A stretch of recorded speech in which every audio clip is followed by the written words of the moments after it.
সকাল থেকে বিকেল অবধি বেলি আর মিনু একা বাসায়। আজ ইরফান একটু তাড়াতাড়ি বেরিয়ে গেছে। বেলি ঘুম থেকে উঠে ইরফানকে দেখতে পারেনি। শরীর দুর্বল হওয়ার কারণে ঘুম আসলে আর সজাগ হতে পারে না সে।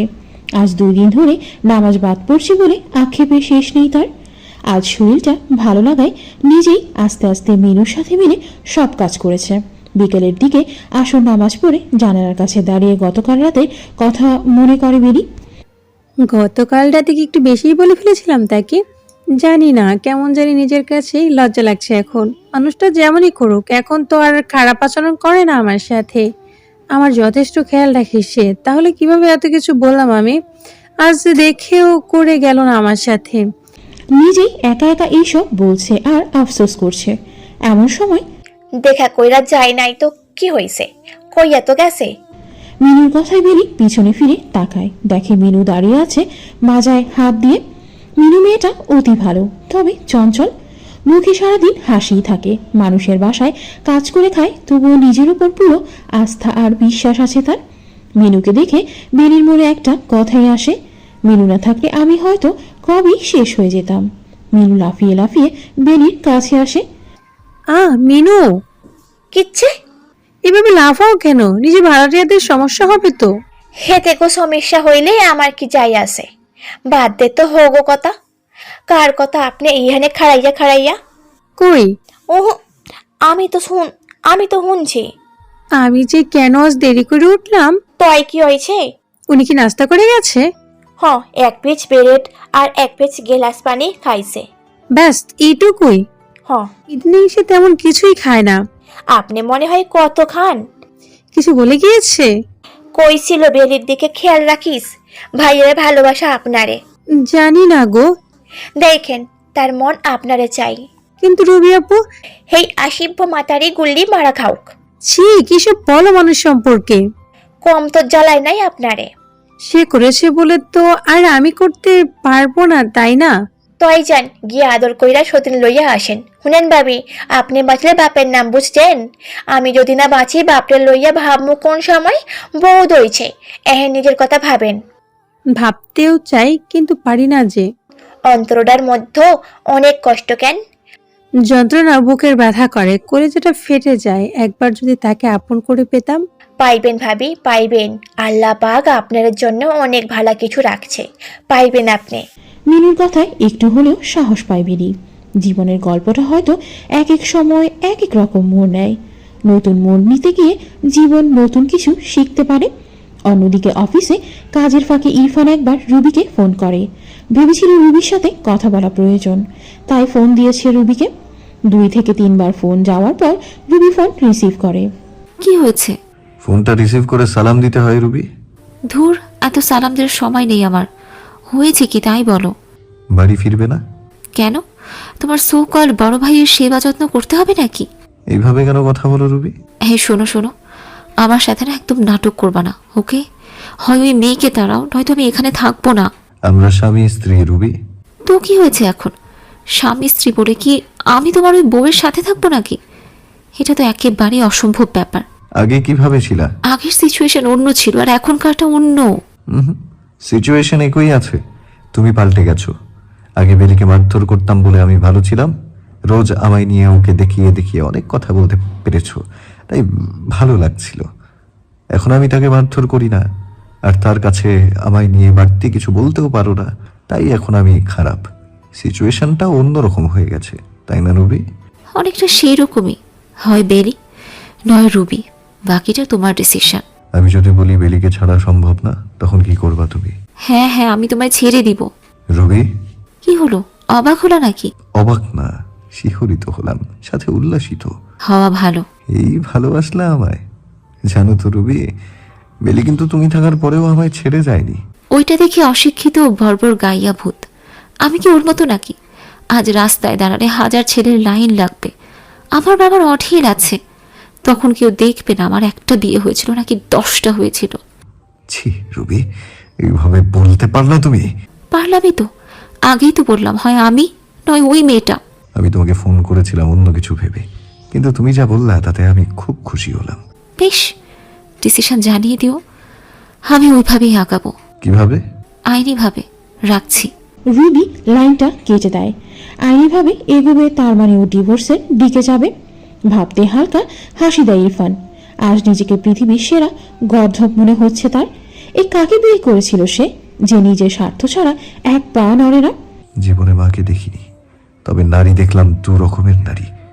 একরকম নারী হয় যারা নিজেকে উজাড় করে দেয় অন্যের ভালোবাসার কাছে, অন্যকে ভালোবেসে নিজের সব দিয়ে দেয়, অন্যের কাছ থেকে কিছু না আশা করে বিলীন করে দেয় নিজেকে। আর আরেক নারী দেখলাম যে শুধু নিজেরটাই বুঝে, নিজের ভালো থাকা, নিজের মন্দ থাকা, নিজের শৌখিনতা সবটাই বুঝে, যে নিজের ইগোর জন্য আমায় ছাড়তে রাজি। সে কি আদৌ আমার স্ত্রী? আজ মুক্ত কণ্ঠে বলতে ইচ্ছে করে, হ্যাঁ, আসলে আমি একজন খারাপ মানুষ, যে কিনা এক মহিয়সী নারীকে দিনের পর দিন কষ্ট দিয়েছি। আল্লাহ পাক হয়তো এর শাস্তি আমায় রুবিকে দিয়ে দেখালেন, আর বেলির নীরবতা আমার বন্ধ চোখকে খুলে দিয়েছে। নিজের কেবিনে বসে ভুলগুলো স্মৃতিচারণ করে নেয় ইরফান। আসলে তার হয়তো এইবার চোখ খুলে গেছে। ডেস্ক থেকে মোবাইলটা হাতে নিয়ে গ্যালারিতে যায় সে, যেখানে গ্রামের বাড়িতে বেলির কিছু ছবি ছিল। ছবিতে নিজের নজর রাখে সে।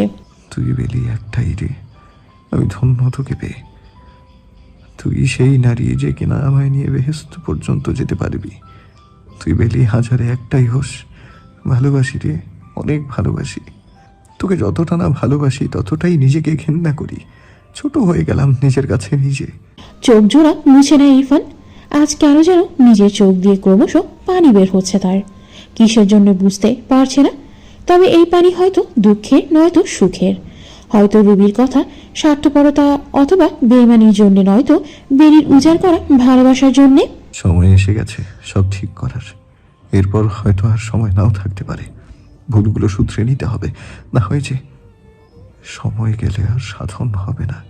আজ ইরফান সন্ধ্যার পরপরই বাসায় চলে আসছে। এসেই তাড়াতাড়ি ফ্রেশ হয়ে নেয়। আজ আর কফির কথা বলেনি সে, তবুও বেলি নিজ থেকেই কফি করে আনে। বেলির হাতে কফি দেখে ইরফান বেশ অবাক হয়। আমি তো কফি চাই নাই। আমি বানালাম। ও আর এত তাড়াতাড়ি চলে আসলেন, শরীর খারাপ নাকি? না, একটু কাজ আছে তাই। ও, কয়েকজন লোক আসবে একটু পর। কি রান্না করা লাগবে নাকি? না না, তেমন কিছু না, তুমি এই রুমেই থাকো। না, এখানে না, আমি আমার রুমেই যাই। ওই রুমেই কাজ আছে, এক কাজ করো, গেস্ট রুমে চলে যাও। আচ্ছা। বেলি সাধারণত বাহিরের লোকদের সামনে যায় না। এই সব ব্যাপারে সে একটু সচেতন, যার তার সামনে যেতে অনিচ্ছা তার। তাই ইরফানও জোর করে না। কিছুক্ষণ পরই দরজায় কলিং বেল পড়ে, আর বেলিও তাড়াতাড়ি ভেতরে চলে যায়। ইরফান নিজেই গিয়ে দরজা খুলে। আসলে আসার সময় ইরফান ফার্নিচারের দোকান থেকে কিছু ফার্নিচার কিনে রেখেছিল, তারাই এসেছে সেট করার জন্য। বেলির রুমটা বরাবরই খালি ছিল। বেলির জন্য ইরফান তেমনভাবে কিছুই করেনি কখনো, তাই আজ সব কিনে এনেছে। লোকদের সাথে ইরফানও সাহায্য করেছে, সাথে মিনুও ছিল। ইরফান মিনুর অনেক কাছের মানুষ এখন, একদম নিজের বোনের মতোই কথা বলে মিনুর সাথে সে। মিনুও যথেষ্ট সম্মান দেয়, তবে বকাঝকা করে ইরফানের আড়ালে। প্রায় ঘন্টাখানেক বাদে লোকজন চলে যায়। মিনু তখন ইরফানকে বলে, ভাই, এক্কেবারে ভালো কাম করছেন। এখন ঘরটা পুরা পুরা লাগে। সুন্দর হয়েছে। হ, অনেক পছন্দ হয়েছে আমার। বেলের হবে কিনা জানি না। হেতিরে কি পাপালা লাগে, হেতিরি আবার পছন্দ। কেন, কি হয়েছে? আইচ্ছা কতক্ষণ ছোট ভাবির লাই আফসোস করছে। আমি বুঝি না সতীনের লাই এই কৈলাসা পুরে কিত্তে সেতির।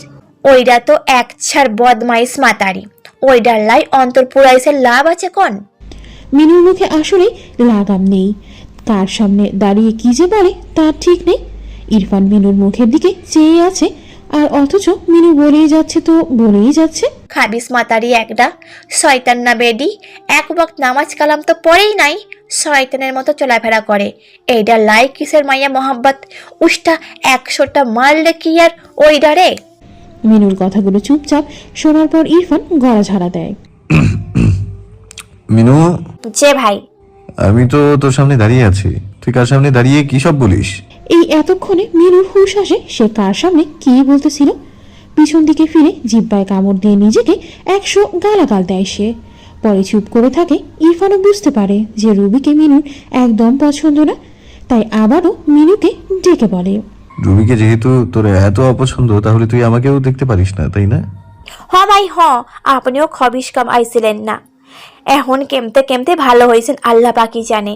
আপনি আমার বেলি ভাবিরে কনফিডেন্ট নাই, আপনি ওই শয়তানের লগে থাইকা শয়তান হয়ে গেছিলেন। ইরফান চোখ বড় বড় করে মিনুর দিকেই তাকিয়ে আছে। মিনু সত্যিটা বলেছে আর তা সবার সামনেই, কিন্তু বেচারি এক্সাইটমেন্টে সব গুলিয়ে ফেলছে। তাই ইরফানের সামনে ইরফানকেই যা তা বলে দিচ্ছে। ইরফান মিনুর কথা কানে নেয়নি, পরে কথা ঘুরিয়ে দিয়েছে। এছাড়া আর কম করার। তার বিরুদ্ধে মিনুর বলা কথাগুলো তেতো হলেও সত্যিই ছিল, যার জন্যে সে আর কিছু বলেনি। মিনু বেলিকে পাঠিয়ে দেয়। যা। আয়সা ভাই। কিছুক্ষণ পর বেলি নিজের রুমে আসে। সে নিজের রুমকে চিনতেই যেন পারে না। ওই রুম থেকে বোঝা যাচ্ছিল যে বাসায় কিছু একটা আনা হয়েছে, কিন্তু লোক থাকায় দেখতে পারেনি সে। এখন বুঝতে পারছে যে এইসব আনা হয়েছে। হাঁ করে তাকিয়ে নিজের রুম দেখছিল বেলি। বেশ খানিকটা সিম্পলের মধ্যে অনেক সুন্দর একটা খাট, সাথে অন্যান্য ফার্নিচার তার রুমে। এরপর ইরফানের দিকে তাকায় বেলি। এত কিছু কিসের জন্য? আমার বউয়ের জন্য। কেন, কোনো সমস্যা? ইরফানের মুখ থেকে বউ শব্দটা বেলির বুকের ঠিক মাঝখানে গিয়ে লাগে। বউ ডাকটা এত সুন্দর লাগলো শুনতে যে বারবার শুনতে মন চাইছিল বেলির, কিন্তু নিজেকে দমিয়ে রেখে আবার বলা শুরু করে সে। এত টাকা খরচ করার কি দরকার ছিল? এই রুমে যা ছিল তাতেই হতো আমার। হ্যাঁ, কত হতো বোঝা গেছে। একটা খাট আর একটা আলনায় অনেক কিছুই হয়। এত দামি জিনিস দিয়ে কি করব যদি মানুষটাই আমার না হয়? কথাটা আচমকাই বেলির মুখ থেকে বেরিয়ে যায়, যার ইরফানও শুনে নেয়। তখন হালকা হাসি দিয়ে বেলির সামনে এসে দাঁড়ায়। বেলির বাম গালে নিজের ডান হাতের আলতো পরশ দিয়ে বলে, মানুষটা তোমার কাছেই কাছে, খুঁজে দেখতে হবে শুধু। ইরফানের হাতের ছোঁয়াটা বড্ড বেশি আদরের ছিল। মায়া ভরা দুনয়নে তাকিয়ে আছে বেলি ইরফানের দিকে। এইভাবে দেখো না, প্রেমে পড়ে যাবে তো। ইরফান এমন কথা লজ্জায় চোখ নামিয়ে নেয় বেলি। তখন ইরফানের এক জোড়া হাত বেলির ঘাড়ের পেছনে নিয়ে নেয়। বেলিকে আরেকটু কাছে নিয়ে আসে সে। এইভাবে চোখ সরালে আমার বুকের ভেতরটা কিন্তু বেলি ফুলকে আরো কাছে চাইবে। তখন আমি কি করব? আমায় থামাবে কি তখন? বেলি আর সেখানে থাকতে পারেনি। ইরফানের কাছ থেকে ছুটে দৌড়ে বাহিরের রুমে চলে যায় সে। আর ইরফান সেখানে দাঁড়িয়ে থাকে। একটা জিনিস হঠাৎ তার মাইন্ডে আসে। কিছুর একটা স্মেল নাকে আসছে তার, অনেক গাঢ় একটা স্মেল। পরক্ষণে ইরফান নিজের হাত দুটো তার নাকের কাছে নেয়। হ্যাঁ, ইরফানের হাত থেকে আসছে স্মেলটা, কিন্তু এতক্ষণ তো এই স্মেলটা ছিলই না। হঠাৎ কিভাবে এলো? ভাবতে ভাবতে মাথায় আসে সে শুধু বেলির কাঁধে তার দুহাত রেখেছে। তাহলে কি স্মেলটা বেলির শরীর থেকেই এসেছে? নিজের রুমে যায় ইরফান। সোফায় বসে কিছুক্ষণ চিন্তা করে সে। বেলির কাছে যাওয়ার পর থেকে কেমন জানি লাগছে তার। এ যেন এক অন্যরকম অনুভূতি। রুবির কাছে বহুবার গিয়েছে সে, কিন্তু এমন অনুভূতি তার হয়নি। এ যেন অন্যরকম ভালো লাগা তার। বেলি যেন তাকে আষ্টে পৃষ্ঠে বেঁধে রেখেছে। ভালোবাসার এ যেন এক নতুন অধ্যায়, যা ইরফানকে আঁকড়ে ধরেছে শক্ত করে। ইরফানের মনটা বড্ড বেশি বিচলিত, বারবার বেলির দিকে ধাবিত হচ্ছে। রুবির সাথে তার সম্পর্ক স্বামী স্ত্রী হলেও কোথাও যেন এক অসম্পূর্ণতা ছিল। আর যেই বেলিকে সে এত অবহেলা এত অবজ্ঞা করত, সেই বেলির মাঝে সে সম্পূর্ণতা খুঁজে পায়। যদিও দূরত্ব অনেক তাদের মাঝে। ভাবনার মাঝে মিনুর ডাক। ভাই তাড়াতাড়ি খাইতে নাইয়েন, ততক্ষণ না বইয়া থাকবো। আসছি, তুই যা। মিনু খুব চঞ্চল, সবকিছুতেই তার তাড়াহুড়ো। সে যেন তাড়াহুড়ো না করলে কিছুই পারে না। ইরফান ঘড়িতে চেয়ে দেখে প্রায় 10:30 বাজতে চলল। হয়তো বেলি সবকিছু সার্ভ করে মিনুকে পাঠিয়েছে। ইরফান আর দেরি না করে ডাইনিংয়ে চলে যায়। বেশ কয়েকদিন পর ইরফান বেলি এক টেবিলে আবার। মিনু দাঁড়িয়ে দাঁড়িয়ে ভাতের প্লেট হাতে দেয়। এইদিকে বেলি তাকে ইশারায় বারবার বসতে বলছিল, কিন্তু মিনুর সেই দিকে খেয়াল নেই। অথচ ইরফান দাঁড়িয়ে খাওয়া পছন্দ করে না। তারপর সুযোগ বুঝে বেলি মিনুকে নাড়া দিয়ে ইশারায় বসে খেতে বলে। বেলির ইশারায় মিনুও নিচে বসে যায় ভাতের প্লেট নিয়ে, যা এবার ইরফানের চোখে লাগে। মিনু। যে ভাই। ভাই ডাকিস, আবার ভাইয়েরই বাধায় নিচে বসে খাচ্ছিস? বুঝবার পারলাম না ভাই। টেবিলে আয়, টেবিলে বসে খা। আমি কামের মানুষ, আমি টেবিলে কেমনে খাইতাম? কাজের মেয়ে শুধু বেলির সাথেই বসে খেতে পারে, আমার সাথে পারে না, তাই না?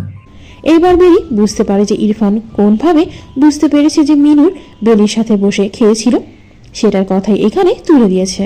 পরে ইরফান আবারও বলে, নাকি তুইও তোর বেলি ভাবির মতো আমায় খারাপ ভাবিস, যে আমার সাথে এক টেবিলে বসে খাওয়া যায় না? কোনটা রে? ইরফানের এমন কথা বেলি আরও চুপ হয়ে যায়, সাথে মিনুও। তাই মিনুও তাড়াতাড়ি উঠে এসে টেবিলে বসে যায় ওদের সাথে। এমনিতেই আজকে অনেক ভালো মন্দ বলে ফেলেছে সেই ইরফানকে। এখানে অন্য কেউ হলে সোজা বের করে দিত ওই বাসা থেকে। তবে সেখানে ইরফান দোষী, তাই সে চুপ হয়ে যায়। খাওয়ার টেবিলে কেউ আর কোনো কথাই বলেনি। বেলিও একদম অল্প কিছু খাবার খেয়ে উঠে যায়। ইরফান চলে যাওয়ার পর মিনু বেলির কাছে আসে। ভাবি, ও ভাবি, হুম। ভাইয়ের জানে কি হয়েছে? কি? এই যে কেমন জানি চুপচাপ হইয়া গেছে, কথা কম কয়। ভাবি, আমি একটা কাম কইরা ফেলাইছি। কি করলা আবার? খুশির ঠেলায় রুবি শয়তানির নামে বদনাম করিতে গিয়া ভাইয়ের নামে কয়টা ফেলাইছি, তাও ভাইয়ের সামনে। হায় রে মিনু, তোমার কতবার বলে তুমি ঠিক মতো কাজ করবে? কিচ্ছি আমি। কি দরকার অন্যের সমালোচনা করার? যে আমাদের সামনেই নেই তাকে নিয়ে সমালোচনা করার? গীবত গাও এক মিনু, এসব আর করো না। আচ্ছা, যাও শুয়ে পড়ো। হুমরা কই? কোথায় শুবে মানে? মেহমান রুমে হইতাম। আমি নিজেও জানি না। আপনারে লাই ভাইয়ে কত কিছু আনছে, আপনারে এখন ভাইয়ে অনেক ভালোবাসে গো ভাবি। জানি না মিনু, আমার কপালে তো আবার ভালো বেশি সুখ সয় না। সইবে ভাবি, সইবে। ভাইয়া জানে কেমনে আপনার দিকে চাই। আপনার এই ভালো ব্যবহারখানাই ভাইয়ের পাল্টাইয়া দিছে ভাবি। আল্লাহ পাক কইছে ধৈর্য ধরতে, আপনিও ধরছেন, ফলও পাইতেছেন ভাবি। আমি দয়া করি আপনি যেন এইভাবে ভালো থাকেন ভাবি। গের সময় ঘুমাও তুমি কেমন? আচ্ছা। মিনুকে গেস্ট রুমে শুতে পড়ার হয়তো কারণ ছিল। সে জানতো হয়তো ইরফান আসবে, কারণ ইরফান জানে বেলি ওই রুমে যাবে না। তাই ইরফান নিজেই বেলির রুমে আসে, হয়তো আজকেও আসবে। এইসব ভেবে মিনুকে সেখানে শুতে বলেছে বেলি। সব কাজ শেষ করে নিজের রুমে যায় বেলি। দরজাটা পুরো না লাগিয়ে আলগা করে রাখে সে। রুমের ফার্নিচারগুলো দেখছে সে। যে রুমটা আজ সকালেও খালি ছিল, সেই রুমটা এখন ভরাট করে দেওয়া হয়েছে। বারবার ইরফানের কথা মনে হচ্ছিল বেলির। ইরফান কেন তাকে এত মায়ায় ফেলে দিচ্ছে? সে যে এমনিতেই ইরফানের প্রতি দুর্বল, ইরফান এমন করে তাকে আরও দুর্বল করে দিচ্ছে।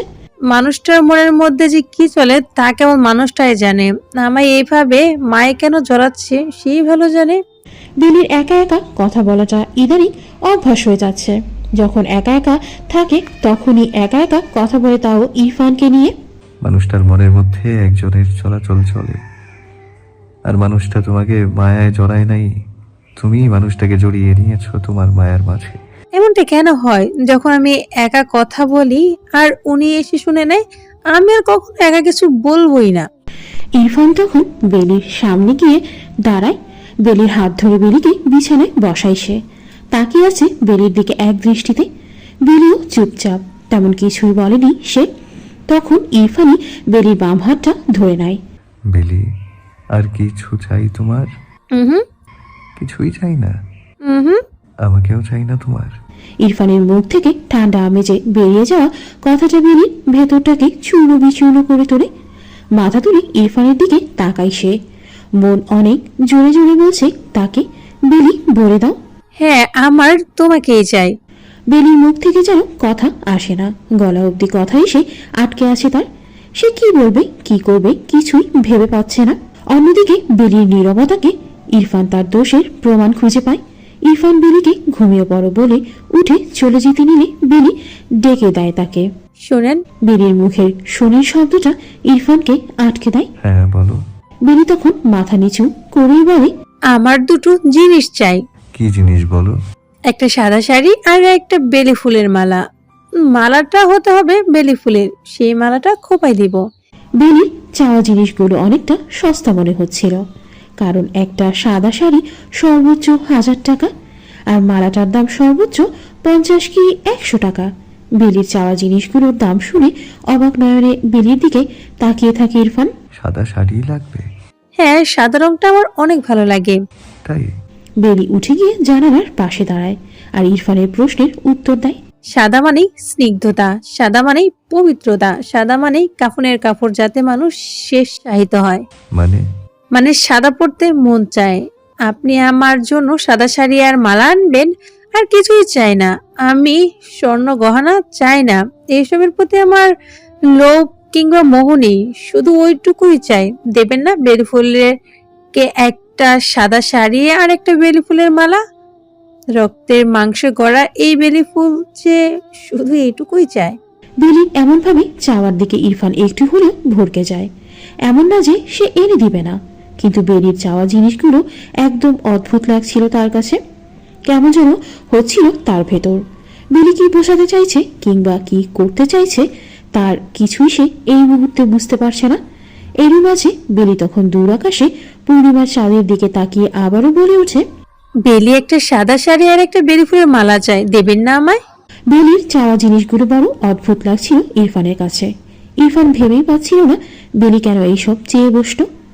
আবার পরে ভাবে দেখে সবারই তো পছন্দের রং আছে, হয়তো বেলিরও পছন্দের রং সাদা, আর বেলির নাম বেলি, তাই হয়তো ফুলের মাঝে বেলি ফুল চাই তার বেশি পছন্দের।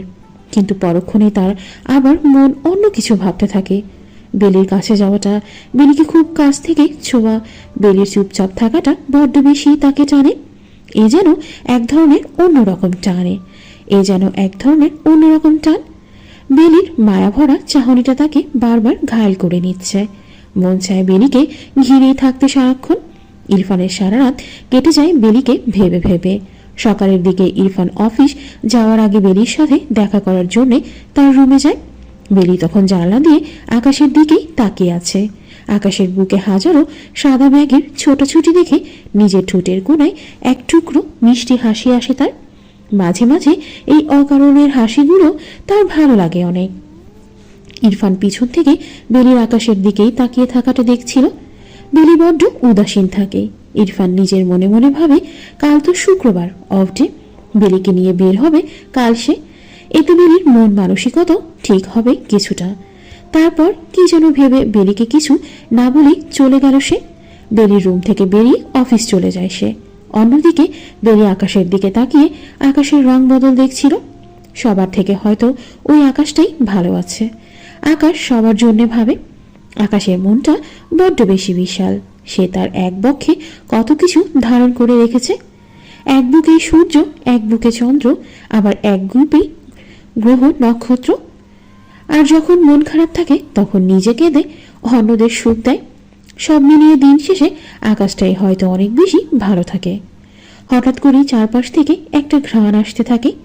ঘ্রাণটা বেলির নাকে আসতেই এক অন্যরকম অনুভূতি জাগে তার মনে। বেলি চারপাশে খুঁজেও ঘ্রাণের সন্ধান পায় না। ঘ্রাণটার পরিধি এতই প্রখর ছিল যে নাকে থেকে সরছেই না। বেলি ড্রয়িং রুমে এসে দেখে ড্রয়িং রুমেও ঘ্রাণটা। পুরো বাসা মনে হচ্ছিল ঘ্রাণে মো মো করছে।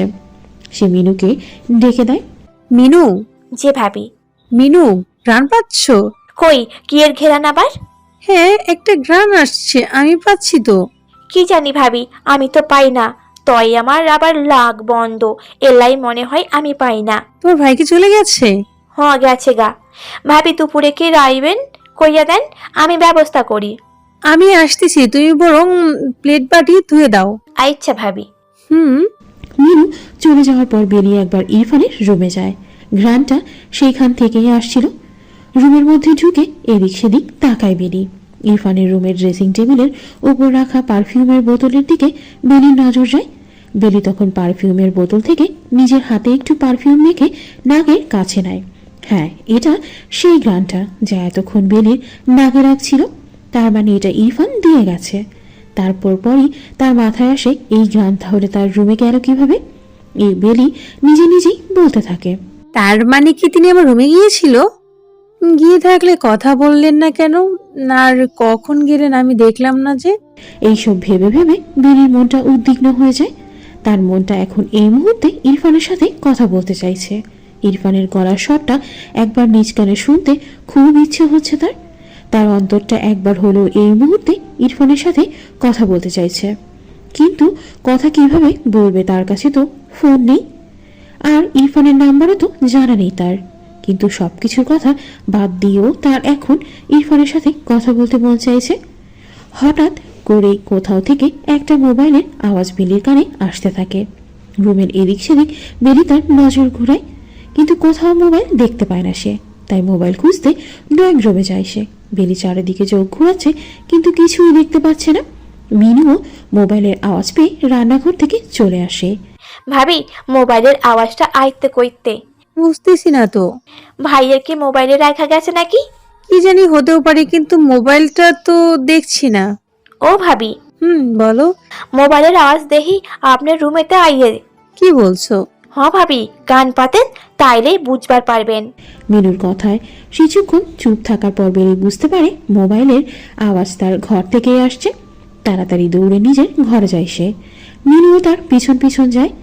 সেখানে আশেপাশে তাকানোর পর ড্রেসিং টেবিলের এক কোণায় সাদা কাগজে মোড়া একটা ছোট প্যাকেট দেখতে পায় তারা।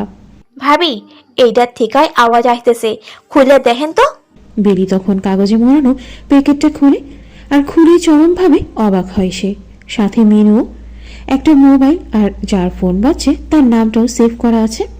বেলি মোবাইলের স্ক্রিনে ইরফানের নামটা অতি সহজেই ধরে ফেলে। ও মা গো মা, ভাইয়ারে মোবাইল এই দিকনি থইয়া গেছে। কিন্তু বেলি জানে না যে এটা ইরফানের মোবাইল না। সে ইরফানের মোবাইল দেখেছে আর এই মোবাইলটা ইরফানের মোবাইল না, এটা একদম নতুন। বেলু মিনুকে রান্নাঘরে পাঠিয়ে দেয়। তখন দরজাটা হালকা টেনে দিয়ে সে মোবাইলটা রিসিভ করে। বেলির পড়াশোনা যদিও কম, কিন্তু সে একেবারেই মূর্খ নয় যে কোনো ফোন রিসিভ করতে পারবে না। আর ইংলিশ মোটামুটি যা পারে তা যথেষ্ট তার জন্যে। তাই ইরফানের নামটা ধরতে তার সময় বেশি লাগেনি। মোবাইলে তখনও রিং হচ্ছে। বেলি ফোন রিসিভ করে নেয়। আসসালামু আলাইকুম। ওয়ালাইকুম আসসালাম। অবশেষে খুঁজে পেয়েছো? এই জন্যই আমি বারবার ফোন দিচ্ছিলাম, যাতে আওয়াজ পেয়ে অন্তত খুঁজে পাও ফোনটা। পাইছি, কিন্তু এটা কার ফোন আর এই রুমে এইভাবে রেখে গেছেন যে? ফোনটা তোমার জন্য গতকাল রাতেই কিনেছিলাম, আজই দিলাম। সবকিছু সেভ করা আছে। এখন যখন ইচ্ছে তোমার মায়ের সাথে কথা বলতে পারবে। এটা আমার ফোন? হুম। আমার রুমে এসে আমার সাথে দেখা না করে চলে গেলেন যে? ওইটা তো তোমার রুম। যেদিন থেকে ওইটা আমাদের রুম হবে সেই দিন থেকে আমি তোমার সামনে থেকেই বিদায় নেব। ইরফানের কথার ধাঁচ বুঝতে বেলির সময় লাগেনি। সে বুঝে যায় ইরফান কি বোঝাতে চেয়েছে তাকে। তবে বেলি আর সেই কথা না বাড়িয়ে ইরফানকে আবারও সাদা শাড়ি আর বেলি ফুলের মালার কথা মনে করিয়ে দেয়। আজকে আসার সময় নিয়ে আসবেন তো কি? সাদা শাড়ি আর বেলি ফুলের মালা? আচ্ছা, নিয়ে আসবো। কি করেন এখন? এই তো কেবিনেই বসে আছি। ও, আমায় এত ভালোবাসো অথচ কাছে আসতে দাও না কেন বেলি? ইরফানের কথায় বেলি একদম চুপ হয়ে যায়। কিছুক্ষণ চুপ থেকে সে লাইন কেটে দেয়। ইরফান বুঝে যায় তার কথার জন্য বেলি লাইন কেটে দিচ্ছে। ইরফান আবারও ফোন দেয়। এইবারও ফোন রিসিভ করে সে। কিছু না। বেলি ফুলকে ভালোবাসার মাঝে আলাদা মজা আছে। এর কারণ কি জানো? কি? বেলির ঘ্রাণে মাতাল হয়ে গিয়ে সেই মাতালের মাঝে নিজেকে বিলীন করে তোমায় আঁকড়ে ধরে নিজের শরীরের ছাপ ফেলে দিব। এর মাঝে অন্যরকম মজা আছে, কিন্তু এইবার বেলির লজ্জা আরো দ্বিগুণ বেড়ে যায়। এইসব কঠিন শব্দ আমি বুঝি না। আল্লাহ হাফেজ। এটা বলেই লাইন কেটে দেয় বেলি।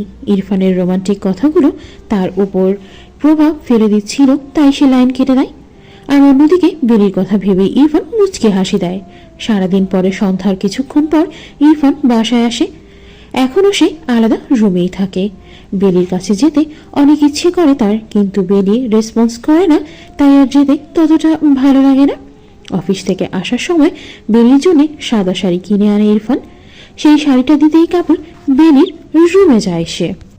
বেলি, জি। এই নাও তোমার শাড়ি। আর মালা? সেটা কাল এনে দিব। ও। বেলি ইরফানের সামনে শাড়ির প্যাকেটটা ড্রয়ারে রেখে দেয়। খুলে দেখলে না? তার দরকার পড়বে না। তোমার নাও পছন্দ হতে পারে। না, আপনি এসেছেন তো, শাড়িটা বেশ সুন্দরী হবে। কাল শাড়িটা পরবে? কাল? কাল বিকেলে তোমায় নিয়ে বের হব। কিন্তু বেলি যে ভেবেছিল শাড়িটা আজকে পরবে সে, আর এখন ইরফান চাইলে কাল পরতে। বেলি না ভেবেই বলে দিল আচ্ছা কাল পরবো। বের হওয়ার আগে তোমার বেলি ফুলের মালা পেয়ে যাবে তুমি। আচ্ছা। ইরফান বের হতে নিলে বেলি আবার ডেকে দেয় তাকে। কোথায় যান? রুমে চেঞ্জ করব। এখানেই করে নেন। জামা কাপড় ওই রুমে। জামা কাপড় সব এখানে রাখা আছে। মানে আজ থেকে এটা আমাদের রুম। এটা বলে বেলি রুম থেকে বের হতে নেয়, আর অমনি ইরফান বেলির হাতটা ধরে নেয়। তারপর একদম নিজের কাছে নিয়ে আসে বেলিকে। নিজের বুকের সাথে মিশিয়ে ধরে বেলিকে ইরফান। বেলিকে তখন অনেকটা পুতুলের মতো লাগছিল। মাথায় ওড়নাটা 2 প্যাচ করে পরা তার। এইদিকে তাকাও আমার দিকে। ইরফানের কথার মাথা তুলে তাকায় বেলি। ইরফানকে বেশ সুন্দর লাগছিল, একদম সুদর্শন পুরুষের মতো। বেলির চোখ ঘোর লেগে যায়। বেলির চোখের ভাষার মাঝে হারিয়ে যায় ইরফানের দৃষ্টি। নীরবতা ভেঙে আরেকটু শক্ত করে জড়িয়ে ধরে বেলিকে। প্রশ্ন করে সে, আমাদের রুম মানে? হ্যাঁ, এটা আজ থেকে আমাদের রুম। এই রুমে আজ থেকে আমি আর আপনি একসাথে থাকবো। ভেবে বলছো তো? হুম। সহ্য করতে পারবে তো? কি? আমার ভালোবাসার যন্ত্রণাগুলো সহ্য করতে পারবে? আপনার মায়ের যন্ত্রণাগুলো সহ্য করে গেলাম তো, এখন না হয় এই যন্ত্রণা সহ্য করে দেখি। এই যন্ত্রণার ব্যথা আরো প্রখর। ভেবে দেখো আর একবার। ভাবা শেষ, এখন শুধু কি? ধরা দেওয়ার পালা। বেলির কথা ইরফানের পায়ের নিচ থেকে মাটি সরে যায় মনে হচ্ছিল। ইরফানের মাথায় তখন অন্য কিছুই আসেনি। বেলির দুগালে ইরফান তার দুহাত দিয়ে ধরে বেলির আরও কাছে চলে যায়। ঠিক তখনই বেলি আবারও সেই গ্রানটা পায়, যা ইরফানের শার্ট থেকে আসছিল। গ্রানটায় মাদকতা এতই তীব্র ছিল যে বেলির ভেতরের সবকিছু নড়বড়ে করে দিচ্ছে। বেলির চিকন ঠোঁট জোড়ার দিকে এগিয়ে যাওয়া ইরফান তখন যেন সবকিছু ভুলে গেছে। দুজোড়া ঠোঁটের মাঝে হয়তো সর্বোচ্চ 1 ইঞ্চি ফারাক ছিল। আর ঠিক তখনই, ভাবি, ও ভাবি, আচ্ছা কি রুমের ভিত্তে থাকবেন নাকি? মা গো মা, ভাইয়ের লাই কফি বানাইতেন না? মিনুর এমন চিল্লানিতে বেলি আর ইরফান উভয়ই হুঁশ আসে। বেলি তখনই ইরফানের থেকে একটু সরে আসে। আপনি হাত মুখ ধুয়ে নেন, আমি কফি বানিয়ে আনছি। ভয়ে দূরে সরে যাচ্ছ? হুম, ভালোবাসার মাঝে আরো শক্ত করে আঁকড়ে ধরার জন্য এই সরে যাওয়া। আর হ্যাঁ, পারফিউমের ঘ্রাণটা অনেক সুন্দর, অনেক বেশি সুন্দর। বেলি এটা বলে রুম থেকে বের হয়ে যায়। আর ইরফান তখন সেখানেই দাঁড়িয়ে মুচকি হেসে দেয়। ভীষণ প্রেম প্রেম পাচ্ছে রে বেলি, ভীষণ প্রেম প্রেম পাচ্ছে আমার। প্রেম করতে ইচ্ছে হয় তোর সাথে। বেলি ফুলের সাথে নতুন প্রেমের অধ্যায়টা এইবার না হয় হয়ে যাক। রাতের খাওয়ার পর ইরফান ড্রয়িং রুমে বসে কাজ করছিল ল্যাপটপে। বেরিয়ে সব গুছিয়ে নিজের রুমে চলে যায়। আজকে বাহিরের আবহাওয়াটা বেশ সুন্দর।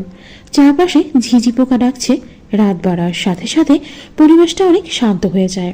এই শান্ত পরিবেশের মাঝে বিলীন করেও শান্তি পাওয়া যায়। জানালার পাশে এসে বেরি শান্ত আকাশে নিজের দৃষ্টি রেখেছে। এরই মাঝে মিনু রুমে আসে। ভাবি, হুম। আইনের লুড্ডু খেলি। এখন আইয়েন। কোথায় পাইলেন এটা? বাড়িতে নিয়ে আইছি। আইছা, ভাইয়ার কইছি আইনেন খেলি। চলো। শুনেন, আগে কই, আমার গুডি খাইবেন না। মনে করেন আপনি কানা ফুরল, কিন্তু কানাই আমার গুটি যাইব। খাইয়েন না কইলাম। গুটি না কাটলে মজা লাগবে না তো। যা হইয়া যাক, আপনি আমার গুটি খাইবেন না। আচ্ছা। মিনুর এই দুষ্টমিপনাগুলো বেলিকে বেশ আনন্দ দেয়। দুজনে বসে যায় লুরুর ঘর নিয়ে। মিনুর ঘ্যানোর ঘ্যানোর এখনো চলছে। ভাবি, আমার গুটি খাইবেন না কইয়া দিলাম। আচ্ছা, শুরু করো। দুজন মিলে প্রায় অনেকক্ষণ যাবৎ লুডো খেলেছে। এক পর্যায়ে ইরফানের ডাকে তাদের হুঁশ আসে। ইরফান তাদের লুডো খেলা দেখছিল অনেকক্ষণ যাবৎ। খেলা শেষ হওয়ার সাথে সাথেই ইরফান বেলিকে আর মিনুকে ডাক দেয়। মিনু, যে খেলা হয়েছে? ভাই। যা ঘুমোতে যা। আচ্ছা। এই দাঁড়া, এটা রেখে যা। আপনি কি খেলবেন না ভাই? তুই রেখে যা। আচ্ছা। মিনু চলে গেলে ইরফান দরজা লাগিয়ে দেয়। তারপর বেলির সামনে এসে বসে সে। তাকিয়ে থাকে বেলির দিকে। বেলি তখন চুপ করে নিচে তাকিয়ে আছে। তুমি লুডো খেলতে পারো? না পারার কি আছে, পারি তো। তাহলে আমার সাথে এক গেম খেলো। আচ্ছা। আগের ডিল ফাইনাল হোক। কিসের ডিল? আমি যদি জিতে যাই তুমি কি কি করবা, আর তুমি জিতে গেলে আমি কি কি করব? এগুলো সব ভাওতাবাজি। কি? না মানে এসব পরের কি দরকার? আগে আছে বলেই বলছি। আচ্ছা বলেন তাহলে। ওকে, যদি আমি জিতে যাই তাহলে তুমি গুনে গুনে 15টা চুমু দিবা আমাকে। ইরফানের মুখ থেকে এই কথা শুনে বেলির প্রাণ যায় যায় অবস্থা। এটা সে কি বললো? এইসব কি আদৌ সম্ভব? কি সব বলছেন আন্দাজে? হ্যাঁ, আমি খেলবো না। আমি কিন্তু না জিততেও পারি। পরে দিয়ে বেলি আবার ভাবে, হ্যাঁ, সে তো নাও জিততে পারে, সে একাই যে জিতবে এর কি গ্যারান্টি আছে? বেলির ভাবনার মাঝে ইরফান আবারও ডাক দেয় তাকে। এই যে হুম, কি ভাবেন? কিছু না। তো রাজি কি না তাই বলো। আচ্ছা রাজি। আর আমি জিতলে? তোমায় জিততে দিলে তো? কি বলেন কাচু মাচু করে? না মানে তুমি জিতলে আমায় ভালোবেসে জড়িয়ে ধরবা, ব্যাস। একই তো হলো। কি? এই যে জিতলেও আপনার লাভ, আর আমি জিতলেও আমার লস। এটাই লস পাইলা কই? শুরু করেন। ইরফান আর বেলি খেলতে বসে যায়। কেন জানি প্রথম শুরুতেই ইরফানের 2 ছক্কা পড়ে, আর তারপর ছক্কার উপর ছক্কা, তার উপর আবার ছক্কা, তার উপর ছক্কা। আর ইরফান ইচ্ছে করে বেলি বেচারির সব গুটি কেটে দিচ্ছে। বহু কষ্ট করে পুরো ঘর ঘুরে যেই পাকাবে তখনই কেটে দেয়। রাগে দুঃখে বেলির চোখে পানি এসে গেছে, বারবার গুড়ি কেটে দিচ্ছে, আর সহ্য করতে পারেনি সে। ধুম করে এক ধমক দিয়ে ওঠে ইরফানকে। খেলবো না। কেন? আপনার সাথে আমার কোন জন্মের শত্রুতা? এইভাবে গুটিগুলো কাটতেছেন। তো সামনে পড়লে কাটবো না? তাই বলে এইভাবে? আপনি 3টা গুটি পাকিয়ে ফেলেছেন, আর আমার এখনো 2টা গুটি কাঁচা। এসব কি? তো তোমার ছক্কা না পড়লে আমি কি করব? খেলবো না আমি। আরে কি আজব।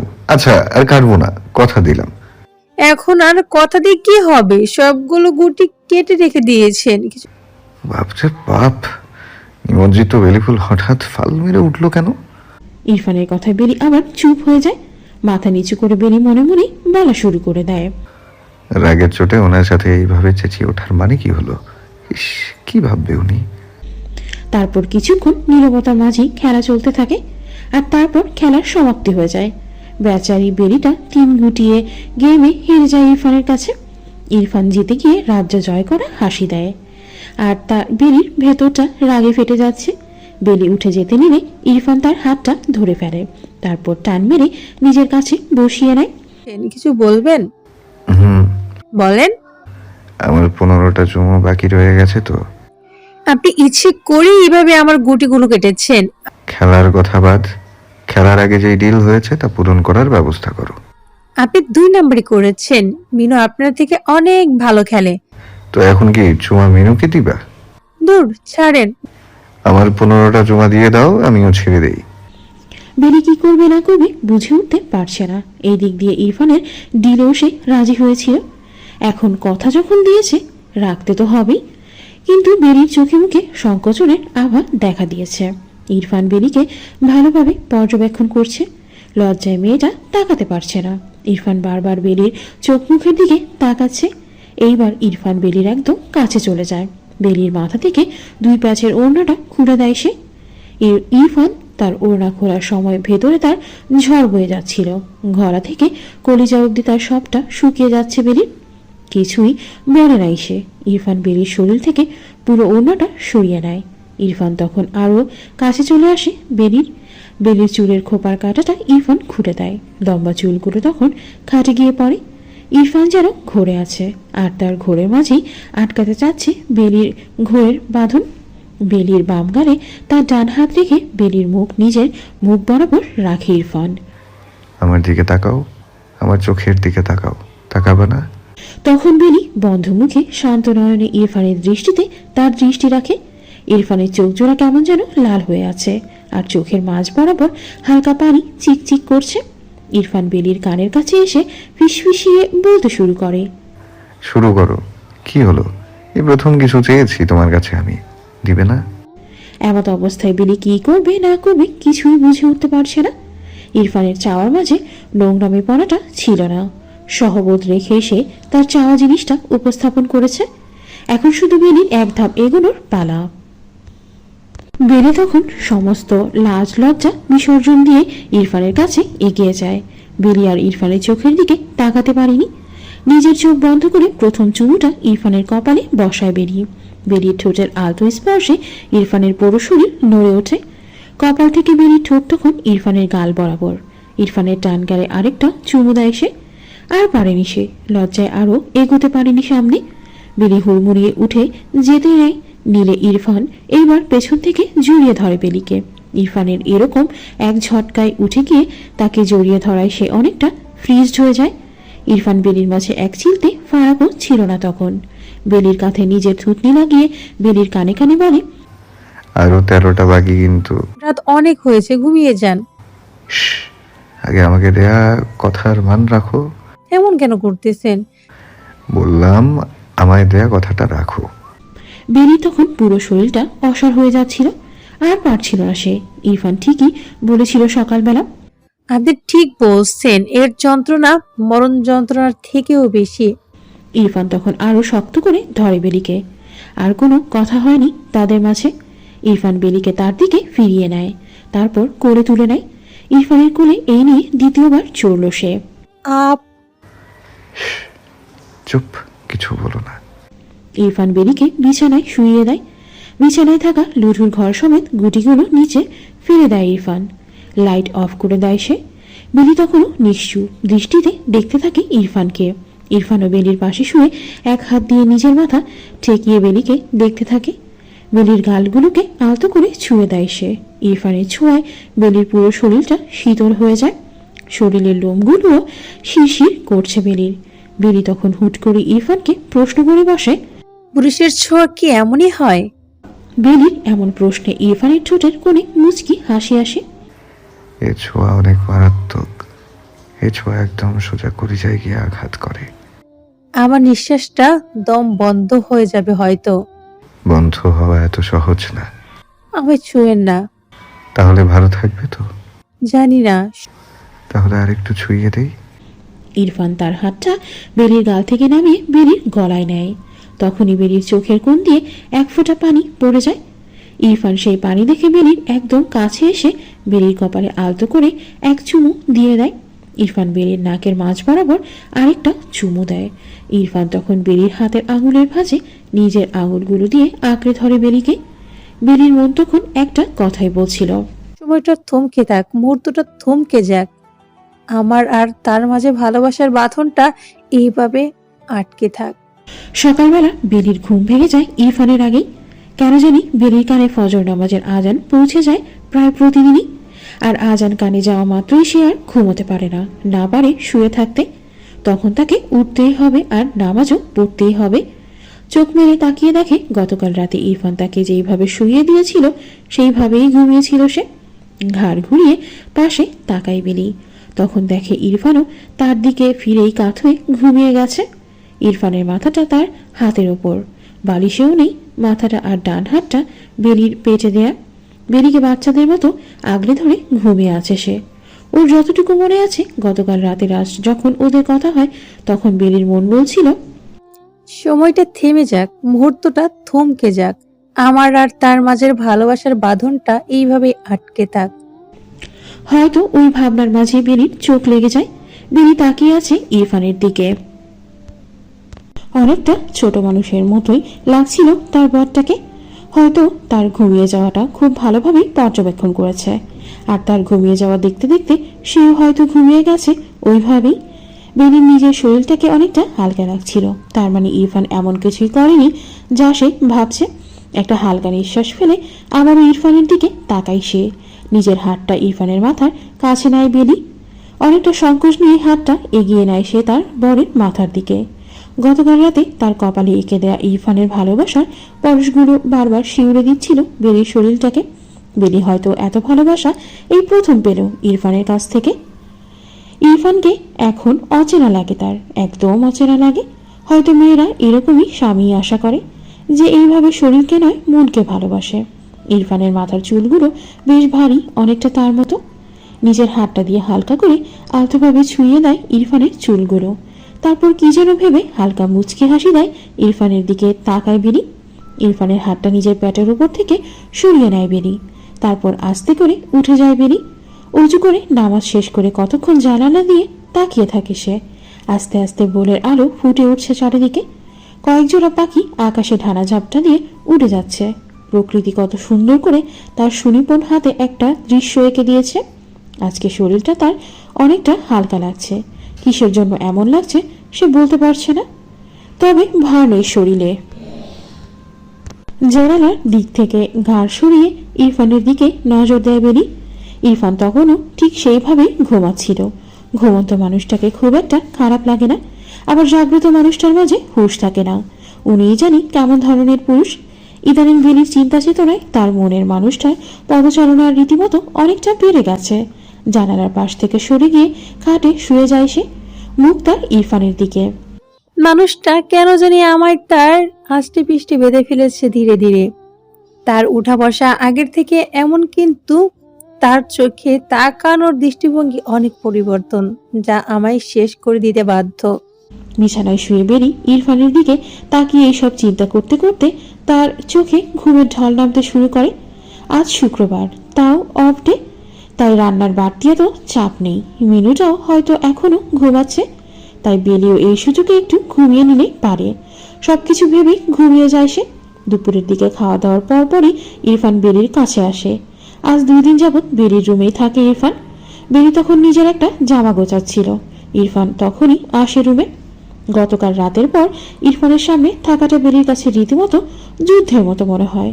মুহূর্তগুলো বারবার বেলির মনকে নাড়িয়ে দেয়। বেলির শরীরে লাগা ইরফানের এক একটা ছোঁয়া বেলির অন্তরকে শীতল করে দেয়। যে শীতলতার মাঝে বেলির স্নিগ্ধ অঙ্গ দহনের ন্যায় জ্বলে ওঠে অবিরত। ইরফানকে আর চোখে দেখে বেলি। ইরফান তখন বেলির একটু কাছে এসে বেলিকে বলে,